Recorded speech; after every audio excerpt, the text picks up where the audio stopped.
इसको लाइट को ऑफ कर ये सकते लाइट्स हैं? ऑफ करें तो आपके उस पर असर तो नहीं पड़ेगा?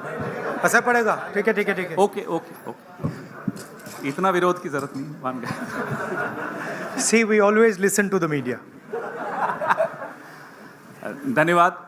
We don't like to bully you and all that. शुरू करें। हाँ जी। आप सबने देखा पिछले कुछ हफ्तों से हर पार्टी का आपने प्रचार देखा, नैरेटिव देखा, संवाद देखा। महाविकास आघाड़ी और कांग्रेस पार्टी का हमेशा एक विश्वास रहा है कि सकारात्मक कैंपेन होना चाहिए, लोगों के मुद्दे जरूर किसी भी कैंपेन और किसी भी प्रचार में आने चाहिए। अब मैं तुलना नहीं करूंगा, आप खुद तुलना कर रहे हैं, रोज देख रहे हैं कि कैसे किसका प्रचार है।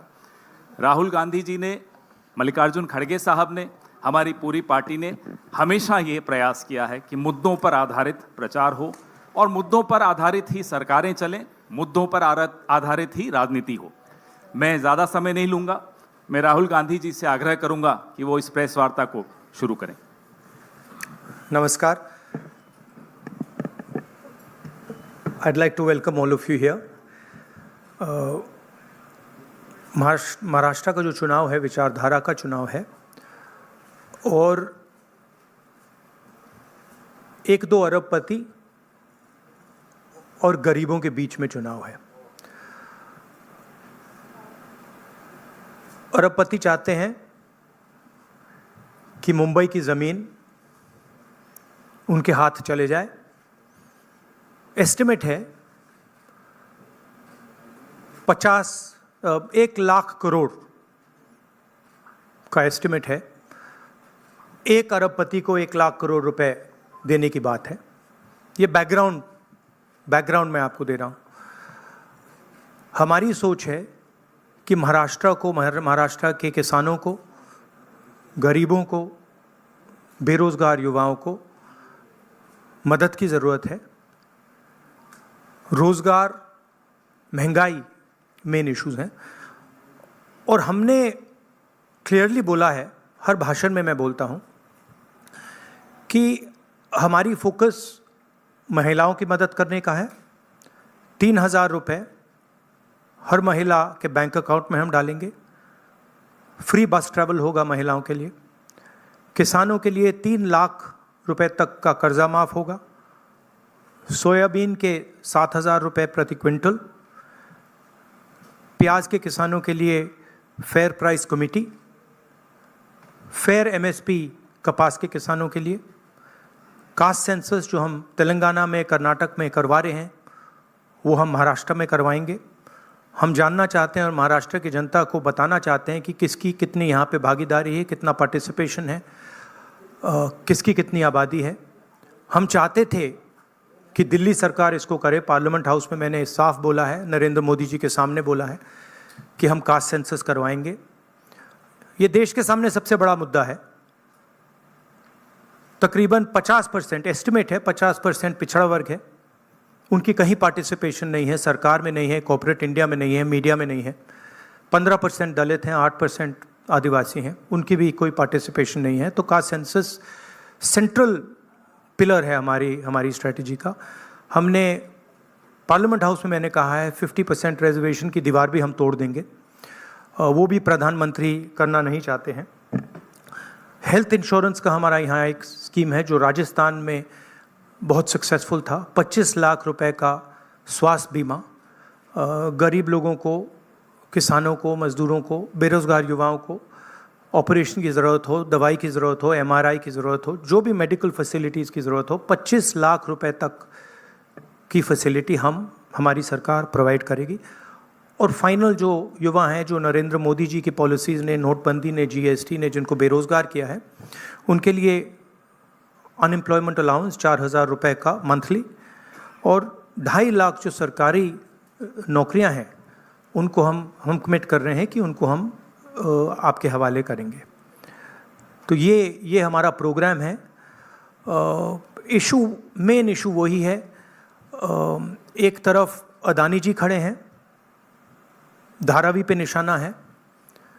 महाराष्ट्र की जो धन है उस पर निशाना है।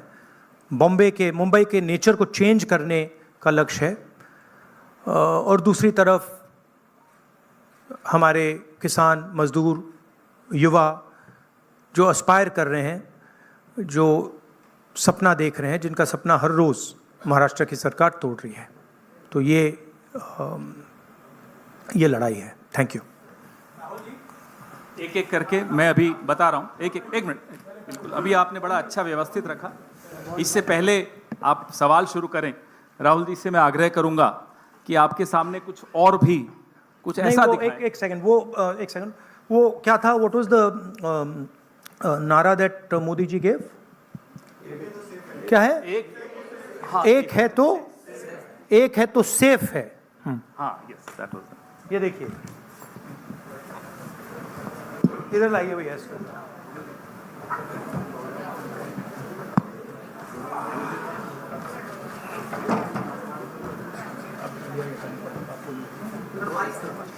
ये है नरेंद्र मोदी जी का एक है तो सेफ है। ये देखिए, एक है तो सेफ है।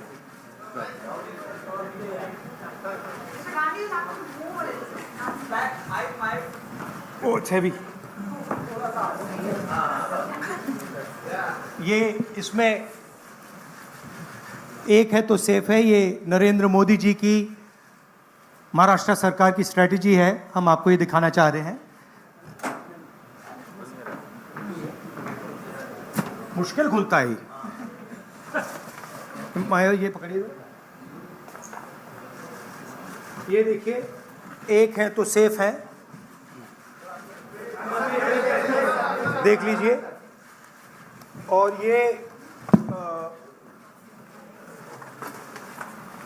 स्ट्रैटेजी का लक्ष्य है। देखिए, एक है तो सेफ है, धारावी का मैप है। ये भी दिखा दीजिए, दूसरा पोस्टर दीजिए। ये एक लाख करोड़ रुपए का धंधा चल रहा है। ये आप देखिए, हमारे प्रधानमंत्री जी और अदानी जी एक साथ खड़े हैं, एक हैं तो सेफ हैं, और ये लक्ष्य है। तो उन्होंने अपना नारा दिया है, हम उनका थोड़ा नारे को आपको समझाना चाहते थे। धन्यवाद राहुल जी। ये अच्छा है,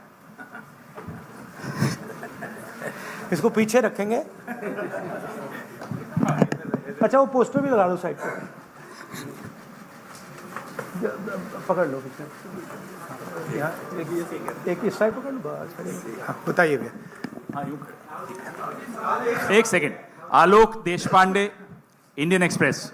राहुल जी, आप हमेशा कहते आए हैं कि महाराष्ट्र के डीएनए में कांग्रेस है।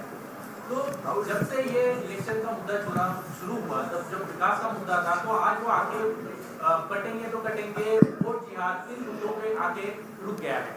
तो क्या आपको लगता है कि इन सारी स्लोगन्स के वजह से महाराष्ट्र के डीएनए को नहीं, उनका जो स्लोगन, मेन जो स्लोगन है, एक है तो सेफ है, वो मैंने इतनी अच्छी तरह आपको दिखाया है, उसको समझाया है कि एक है तो सेफ है। एक कौन है?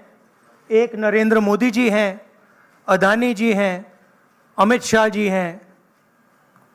सेफ है तो कौन सेफ है? अदानी जी सेफ हैं।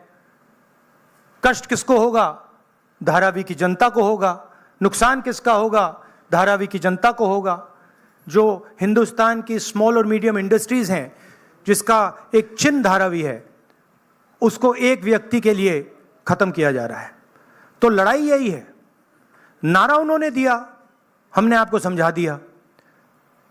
इस इलेक्शन का नारा मोदी जी ने दिया है और बिल्कुल सही नारा है। एक है तो सेफ है। सवाल है, सेफ कौन है, सेफ किसका है, एक कौन है, यह सवाल है। दीपक भट्टू से लोकमत।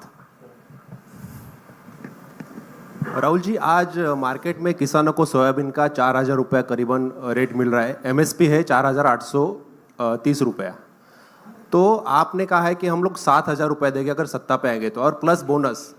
तो 4,000 और 7,000 प्लस बोनस, ये जो डिफरेंस है वो कहाँ से कांग्रेस कॉम्पेंसेट करेगी? ये हमने सारे कैलकुलेशंस कर रखे हैं, हमारा एक्सपीरियंस है, हमने ऐसी ही पॉलिसीज छत्तीसगढ़ में चलाई हैं। तो financially there is no problem, this is easily feasible, we have done all the calculations. Study किया है हमने। अगर आप डिटेल्स चाहते हैं तो हमारी टीम से हम आपको पूरा फाइनेंशियल डिटेल्स, ये जो हमारी कमिटमेंट्स हैं, इसका पूरा फाइनेंशियल डिटेल हम आपको दे देंगे, कोई प्रॉब्लम नहीं है। रंजीत सिंह, ANI। अभी राहुल जी गुड मॉर्निंग। मैं रंजीत, ANI से। आप चूंकि काफ़ी केंद्रित हैं धारावी के मुद्दे को लेकर के, तो मैं सवाल करना चाहूँगा कि 2005 से धारावी में कोई डेवलपमेंट हुआ नहीं है, रीडेवलपमेंट के नाम पे अगर हम बात करें तो अब जो योजना वहाँ चल रही है, आप चूंकि कह रहे हैं कि बिलियनियर को लखपति बनाने की कोशिश है, लाख करोड़ का उनका टारगेट है, तो 2005 से अब तक जो विकास नहीं हुआ है, अब अगर शुरू हुआ है उसमें आपको कमियां नजर आती हैं, और आप सरकार आने पे बदलने की बात भी की है महाविकास आघाड़ी ने। नहीं, विकास नहीं हुआ सवाल नहीं है, रीडेवलपमेंट। हाँ, रीडेवलपमेंट। हाँ, तो उसके लिए अगर सरकार आपकी आती तो योजना बंद होगी, तो वो पुनर्विकास और लंबा नहीं किया जाएगा, 3 साल या 5 साल कम से कम लगेंगे, फिर एक बार शुरू होके और लेट। देखिए, हमारी पोजीशन बिल्कुल क्लियर है। ये जो ज़मीन है, जो लोग धारावी में रहते हैं उनकी ज़मीन है, वो उस पे सालों से रह रहे हैं, वहाँ पे वो काम करते हैं, स्मॉल और मीडियम बिजनेसेस का हब है। धारावी को कन्वर्ट करने में दूसरी भी इश्यूज़ हैं।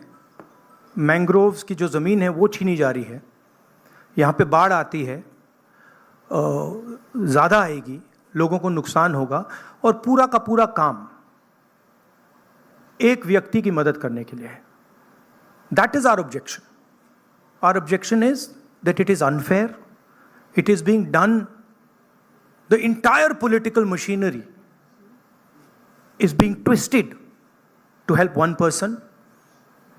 We are not convinced about how the tendering process was worked out, and we are absolutely convinced that this is theft of Dharavi land, and it is being handed over to one person. इसी व्यक्ति को देश के airports दिए जा रहे हैं, इसी व्यक्ति को डिफेंस की पूरी मैन्युफैक्चरिंग की इंडस्ट्री दी जा रही है, इसी व्यक्ति को पोर्ट्स दिए जा रहे हैं, इसी व्यक्ति को धारावी दिया जा रहा है, इसी को मुंबई का एयरपोर्ट दिया जा रहा है। और मैंने यहाँ पे आपको क्लियरली दिखाया है कि पुराना रिश्ता है प्रधानमंत्री का, तो ये अदानी जी अपने आप नहीं कर सकते हैं। Without clear support of the prime minister of India, Dharavi cannot be taken away from the people of India. तो ये हो रहा है यहाँ पे, और ये चुनाव का मुद्दा है, बैकग्राउंड में है, फोरग्राउंड में है। यही मुद्दा है कि महाराष्ट्र का जो धन है वो महाराष्ट्र की जनता को मिलेगा, महाराष्ट्र के लोगों को मिलेगा, या फिर एक व्यक्ति को मिलेगा। और मैंने यहां प्रोजेक्ट्स के बारे में बोला है, मेरे पास लिस्ट है जो प्रोजेक्ट्स महाराष्ट्र के थे, जो आपसे छीनकर, महाराष्ट्र के युवाओं से छीनकर दूसरे स्टेटों में गए हैं। मैं लिस्ट पढ़ना चाहूंगा, और टोटल इसकी जो वैल्यू है, महाराष्ट्र के युवाओं को मालूम होना चाहिए कि आपकी सरकार क्या कर रही है। वेदांता का फॉक्सकॉन सेमीकंडक्टर प्लांट जो था, 1 लाख युवाओं को महाराष्ट्र में रोजगार मिलता, 1.5 लाख करोड़ रुपए की इंडस्ट्री का प्रोजेक्ट था, ये आपसे छीन लिया गया है। टाटा एयरब्रश प्रोजेक्ट, 6,000 युवाओं को हाईली टेक्निकल रोजगार मिलता, 1.8 लाख करोड़ रुपए का प्रोजेक्ट है, ये आपके हाथों से छीन लिया गया है। IPhone manufacturing plant, 75,000 jobs Maharashtra के युवाओं को मिलते, 2 लाख करोड़ रुपए का प्रोजेक्ट था, ये आपके हाथ से छीन लिया गया है। International finances service centre, 2 lakh युवाओं को रोजगार मिलता, 1.63 लाख करोड़ का प्रोजेक्ट है, ये आपके हाथ से छीन लिया गया है। गेल पेट्रोकेमिकल प्रोजेक्ट, 60,000 करोड़ का प्रोजेक्ट है, 20,600 युवाओं को रोजगार मिलता, ये आपसे छीन लिया गया है। बट ड्रग पार्क, 80,000 युवाओं को रोजगार मिलता, 3,000 करोड़ का प्रोजेक्ट है। सेमीकंडक्टर प्लांट्स, 90,000 करोड़ के प्रोजेक्ट्स हैं, 3 लाख युवाओं को रोजगार मिलता। टोटल 5 लाख युवाओं के जो जॉब्स हैं वो आपसे छीने गए हैं। महाराष्ट्र के युवाओं, आप इस बात को समझिए, धारावी की जमीन छीनी जा रही है, मोदी जी सामने बोल रहे हैं, एक हैं तो सेफ हैं, अदानी जी को दी जा रही है। 7 लाख करोड़ रुपए के प्रोजेक्ट्स आपसे छीने गए हैं और 5 लाख युवाओं को रोजगार मिल सकता था, वो आपसे लिया गया है और दूसरे प्रदेशों में गया है। ये रिकॉर्ड है, ये पक्की बात है, ये हवा की बात नहीं है।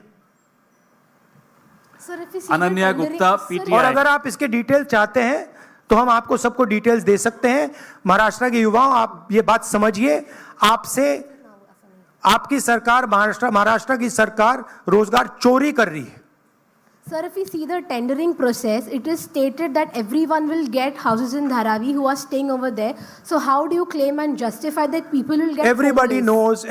knows how Adani tendering process works. The whole country knows it. Okay, everybody knows how CBI is used, how ED is used, how income tax department is used, how people are pressured. An example is sitting in front of you in Mumbai airport.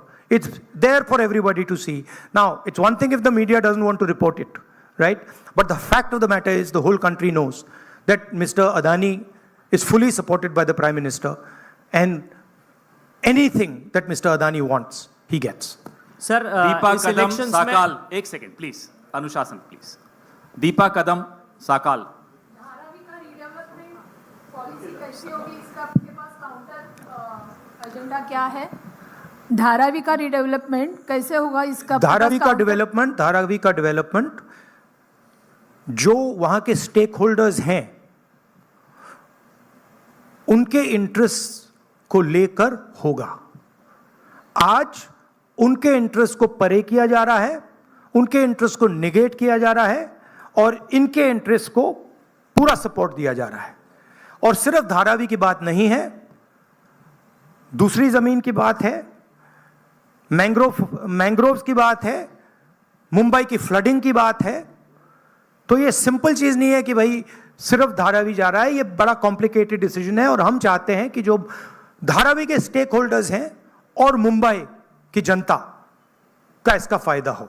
तो जो भी होगा stake holders से पूछकर, stake holders के participation के साथ होगा, एक व्यक्ति के लिए सारे रूल्स तोड़कर नहीं होगा। राजू सोनवने, एबीपी माझा।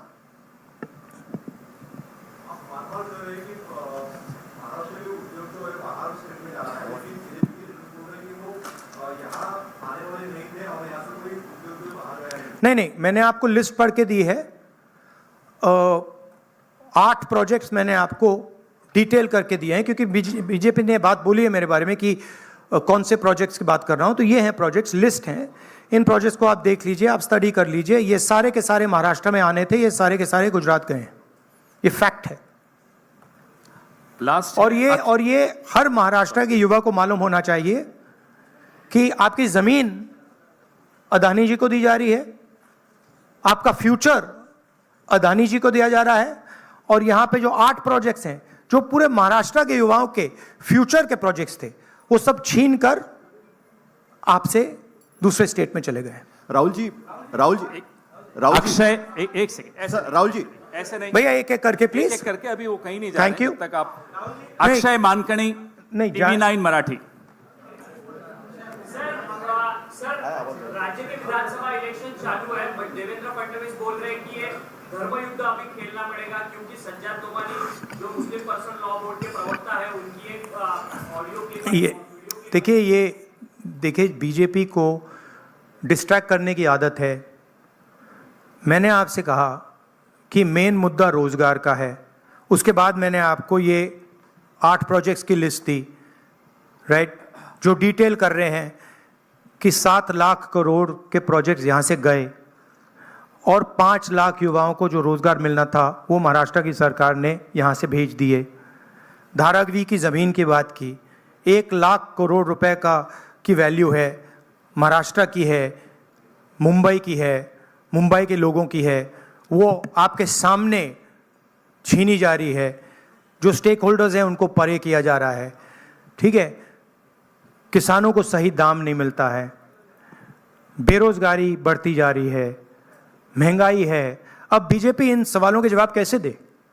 वो दे ही नहीं सकती है, तो डिस्ट्रैक्ट तो करना ही पड़ेगा, कुछ ना कुछ तो करना पड़ेगा, मगर डिस्ट्रैक्शन होगा नहीं। लास्ट क्वेश्चन साहिल जोशी। राहुल जी यहाँ पर है। राहुल जी यहाँ पर है।